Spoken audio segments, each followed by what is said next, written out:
Hey guys, so I was asked to make a video about the best way to do a moss stitch. So I figured I would go ahead and do that today since I have free time. And my lovely child is over there sleeping. So my husband got me these two really awesome yarns. I really like these two together. So I will also be showing you how to change color with the moss stitch as well. So I guess if you don't want to change color, just don't change color and then just keep doing whatever pattern I end up doing. So if you're wanting to use these yarns, for example, this is Lion Brand Heartland from Joann. This is the color Sequoia, medium weight. What does it recommend for a hook? It recommends a 6mm. I personally love using a worsted weight yarn with a 5mm hook. If my camera will ever adjust to that. Anyways, a 5mm hook. This is my favorite one. It's from Boye or Boy, however you say that. I got this like years ago when I started crocheting as like a middle schooler. So I couldn't tell you where I even got this, if this hook is even still available, how much it was, I have no idea. But I just know that it's my favorite. And my favorite combination of yarn and hook is a worsted weight with a 5mm. I don't know why, I just think it looks amazing. Anyways, the other is also a Lion Brand Heartland from Joann. This one is called Grand Canyon. So yeah, that's that.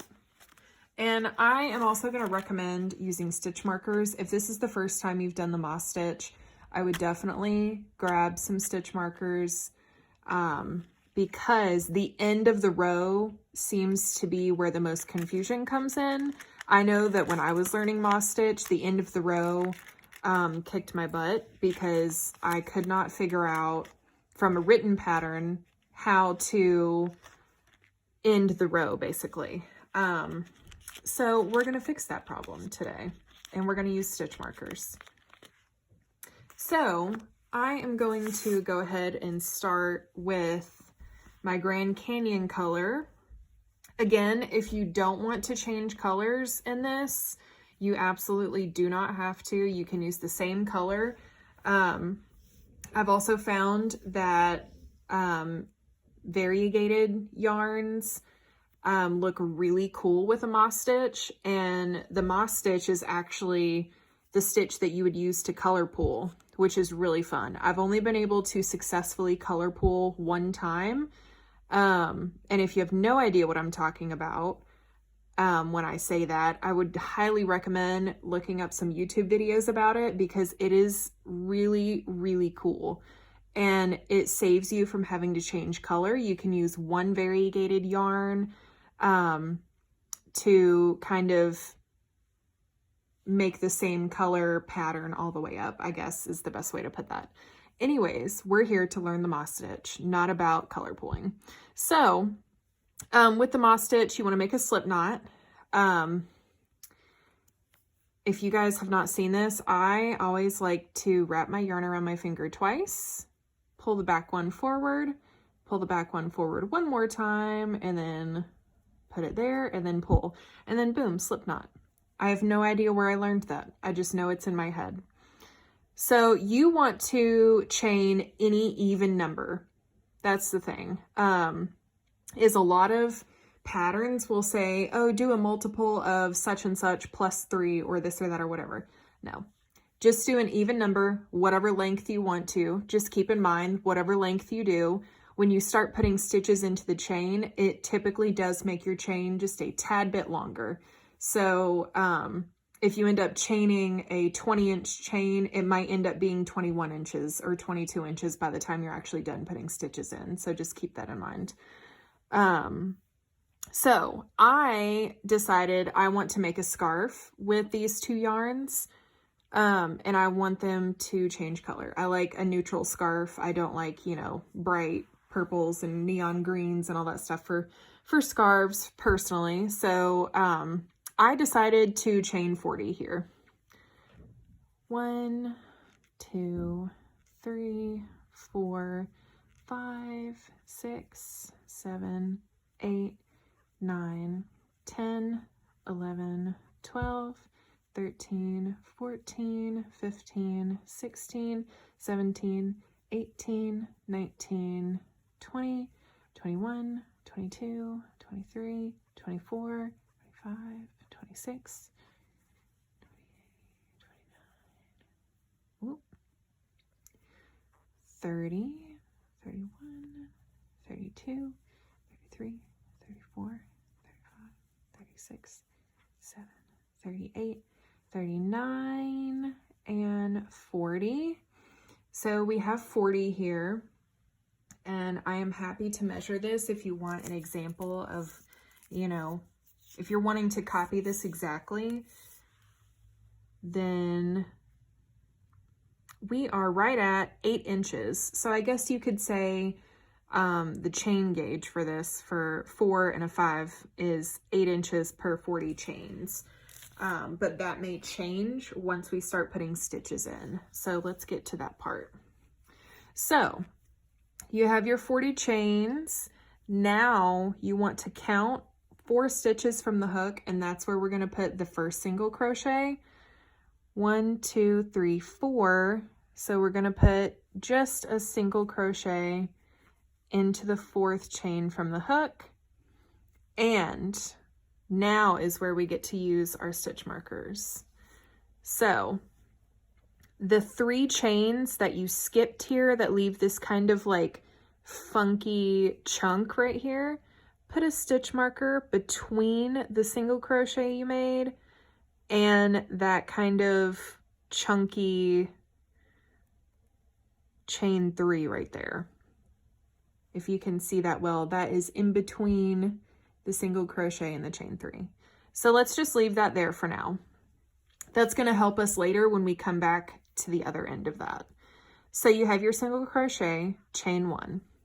And that's pretty much all a moss stitch is a single crochet and a chain 1. Not complicated whatsoever. So you want to skip the next stitch or chain, and then you're going to put a single crochet into the next chain, and then chain 1. So you have these spaces, chain 1 spaces between each single crochet. And that's kind of what creates that, you know what I mean? Like kind of like that linen look. So let's skip the next chain and single crochet, chain 1.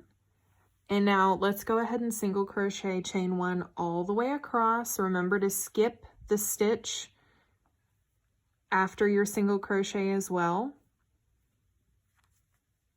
Chain 1 here, skip,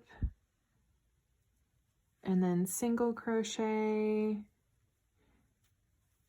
chain 1, skip 1 chain, single crochet, chain 1, skip 1, single crochet, chain 1, skip 1, single crochet, chain 1. Okay, so I'm just going to go ahead and do this all the way up until the end here, and then we can come back together. Okay, so I don't know if you guys can see this very well,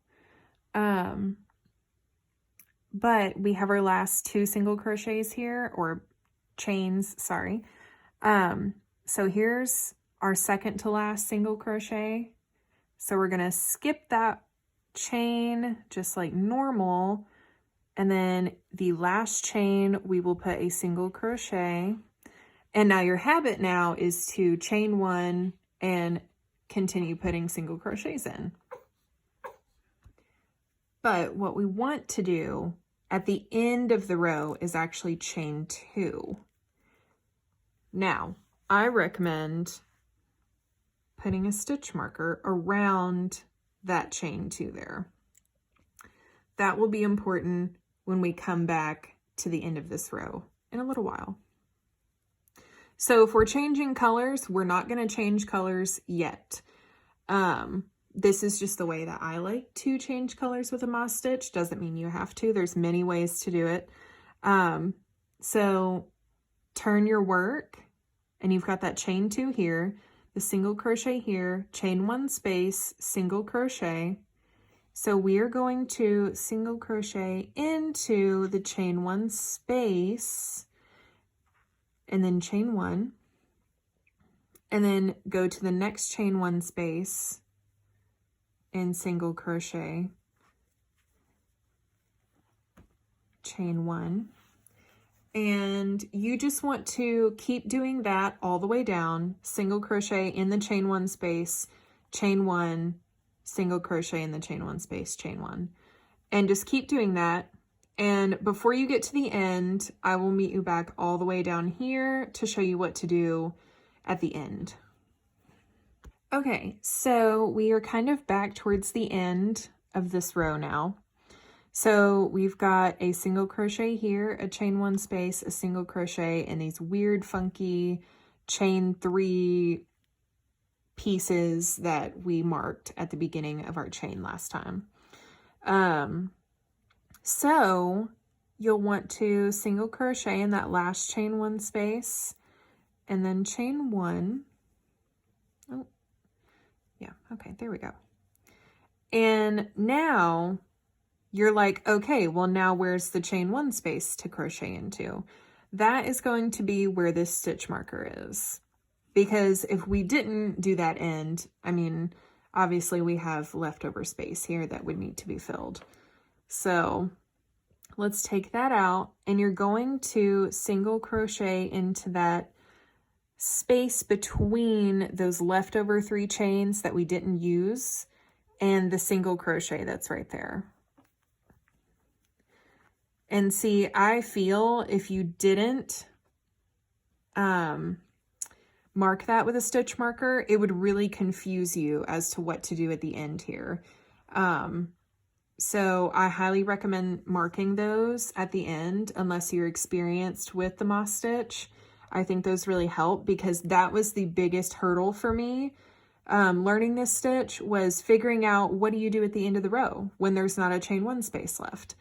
And I enjoy reading patterns versus watching videos. I know that sounds crazy, but the written pattern never really explained that whenever I read them, so I was very confused all the time.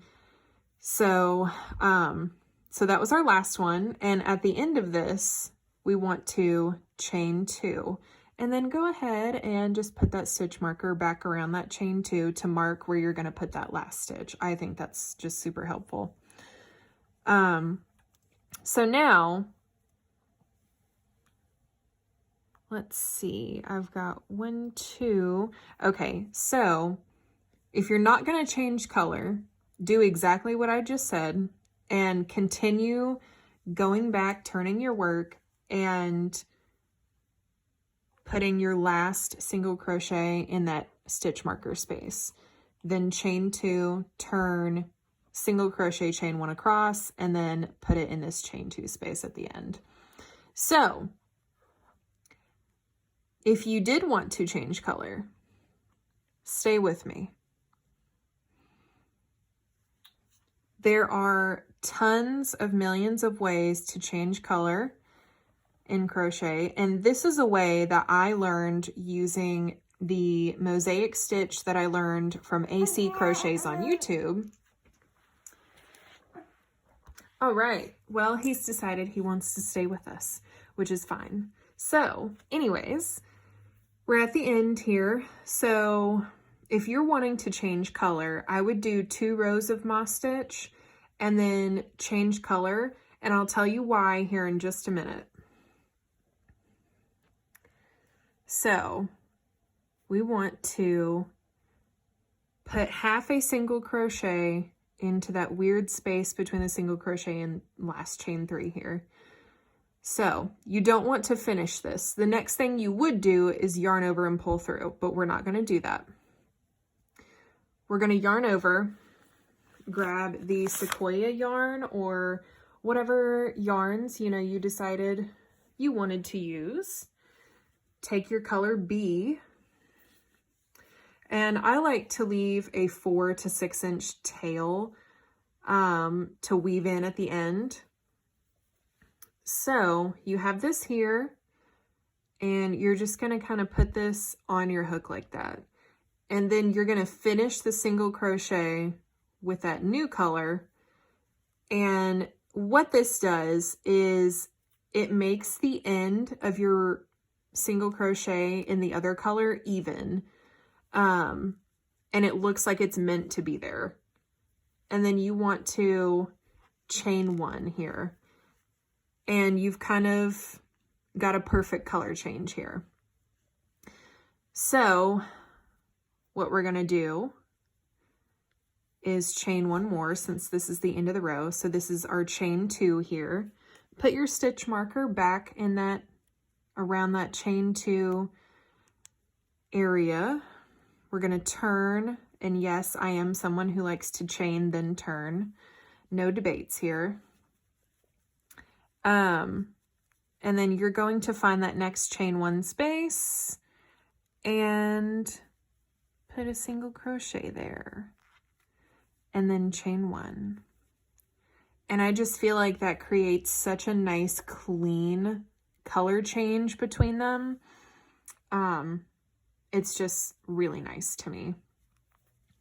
So if we were going to change colors every single row, the only thing I do not like about doing that, which this is completely your preference, is like they do this in mosaic crochet too, which I've only done one time, and it'll test you. You have to carry over the leftover yarn strand from color A in all of your stitches across your row. And I personally cannot stand doing that.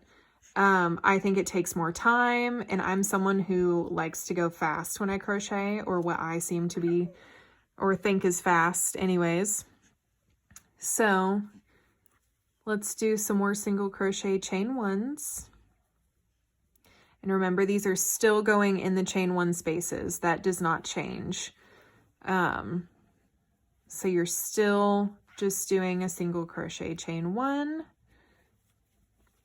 And I will meet you back at the end here in just a minute. Okay, so we are back to the other side again. So, hello. Let's put our last single crochet in the chain 1 space here, chain 1. And same thing like you did last time, is take that stitch marker out, and that space in between that you see between the last single crochet and the chain 2 from the previous row, you're going to put your last single crochet in there. Single crochet. If you're changing colors, keep color B on for now.